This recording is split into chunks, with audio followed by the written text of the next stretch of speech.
Hello, everyone. It's Roz here, and it's time for Real Talk Now Wednesday with Roz on Jesus Sprinkle. Yes, yes. A server or a worker, only you can decide. When I think of work, I think of a duty, a chore, an obligation. However, when I think of serving, I think of an unselfish act, an act that meets the needs of someone else. Let's look a little closer, just a little closer. At one time, my work for my Lord was not because I felt it deep within my spirit, deep within my soul, but rather because I was told it was something that was expected of me because I was a Christian. I did not know the difference between serving and working. I had yet to develop that personal relationship with my father. And sometimes I felt like I was just going through the motions of going to church. Does that sound familiar? I was in the pew, I was present, I was giving my offering. I had to learn by trial and error and still must center myself to the fact that works alone is dead. We must be workers for the Lord, but we must also have a deep mental connection that is in place for our refuge. Like any relationship, it takes time to cultivate and nurture that most beautiful and pure relationship. This relationship does not only include nice pleasantries that we give each other on Sunday morning, and we never attempt to reach out to one another throughout the week. This relationship does not only include telling someone that they will pray for you or you will pray for them when they have just divulged a mountain that can't be climbed alone. It's not only that. It also includes us reaching out to them and attempting to help them over that mountain. This relationship with our Lord is so special that it teaches us that to truly be our brother and sister's keeper, we must be actively present as server.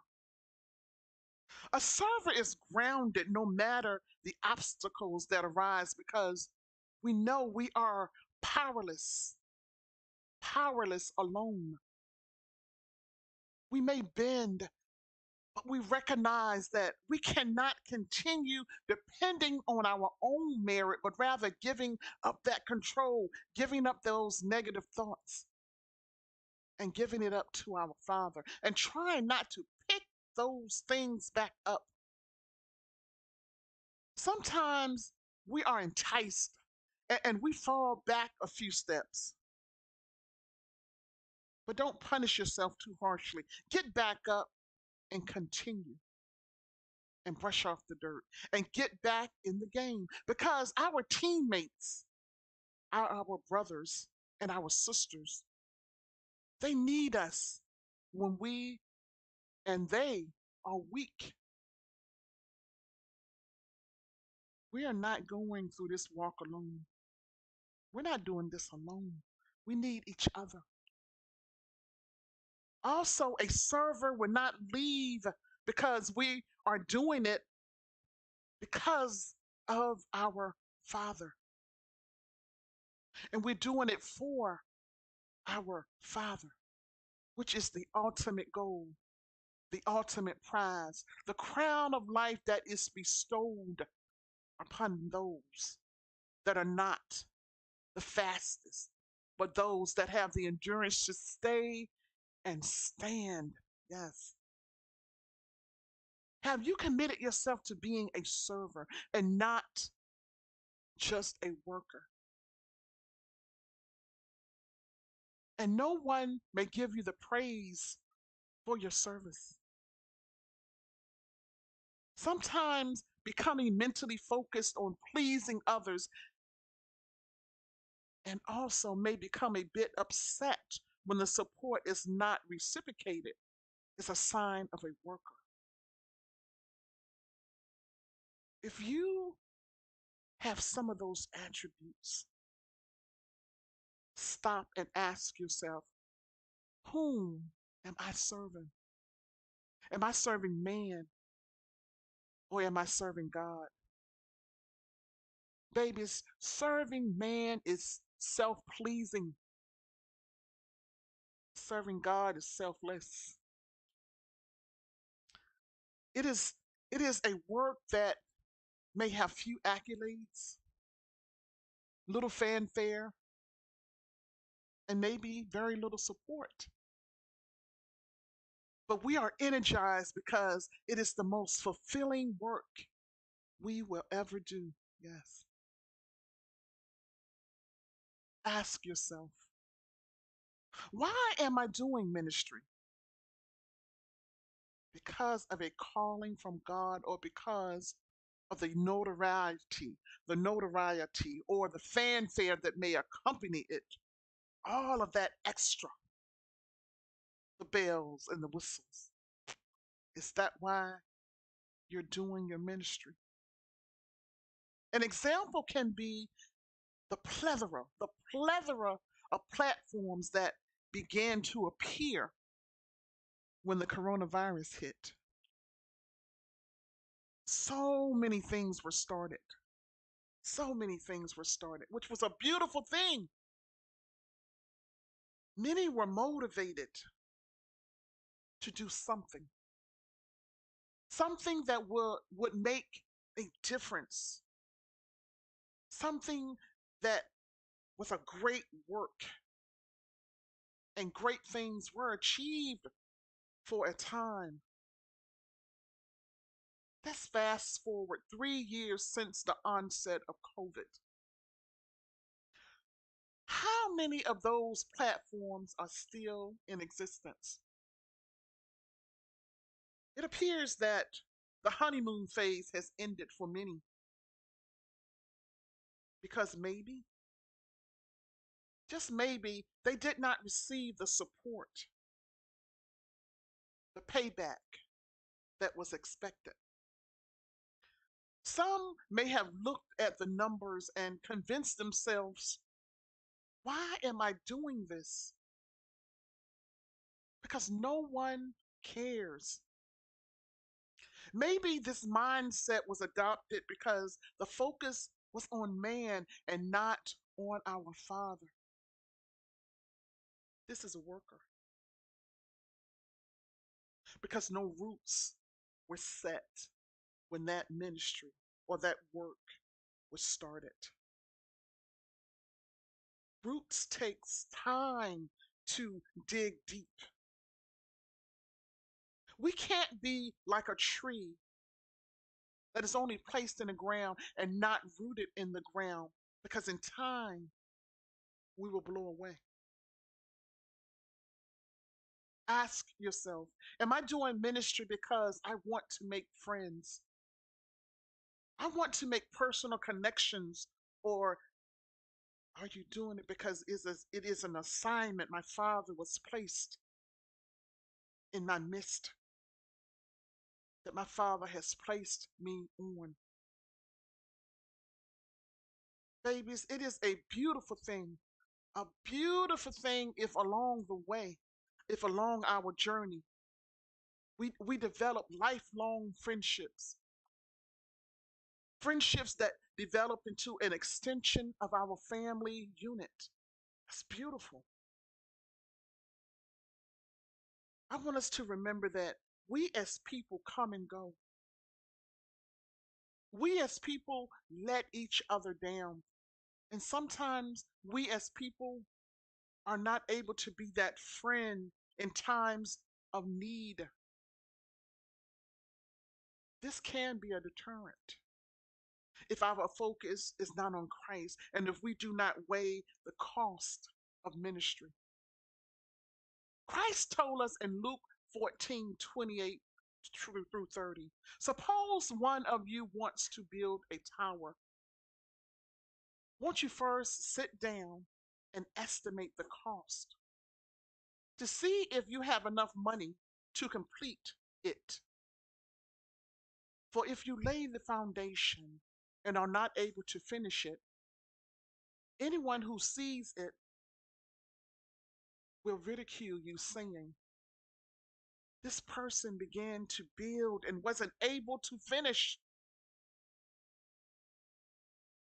Babies, serving, serving is not for everyone, because if you're not able to complete that work that was instilled in you, what use is it? It's not for everyone. Some will need to take the role of the worker and accept the mission is only for a season. This takes us knowing our gifts and abilities and not veering outside of our lanes. Yes. Because in doing so, the consequences can be great. I was blessed. I was blessed to retire early in 2021. I had a great job that paid very well and it was very content for a season. I soon came to realize that I was a worker and not a server in that capacity. God inspired in me. I was created for more. God created me to be his disciple and his motivator.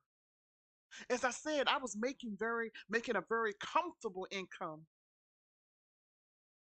but I was empty and functioning in the state of simply existing and not thriving. Sometimes, as in life, we exist and not thrive. There was nothing else for me to learn from that assignment because it was accomplished. It had accomplished what it was designed to accomplish, and that was to be a worker. I am now committed to being a thriver. A thriver. I use I use the gifts my father has given me to help others because I am a thriver and I am a server.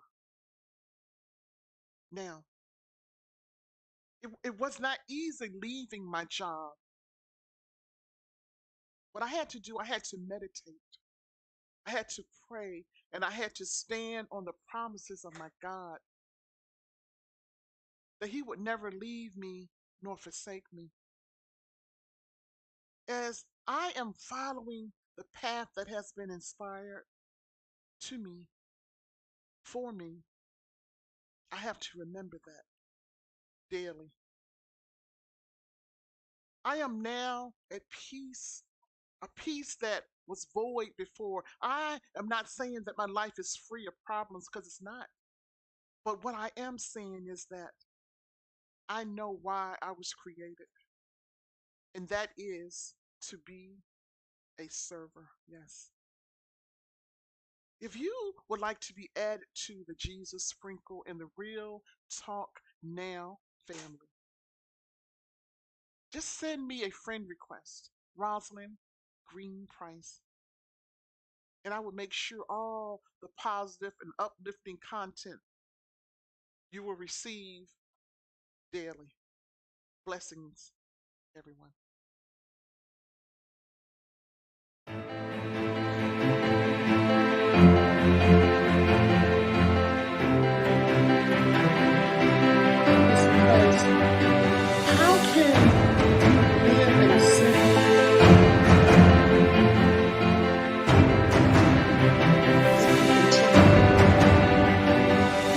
bless you.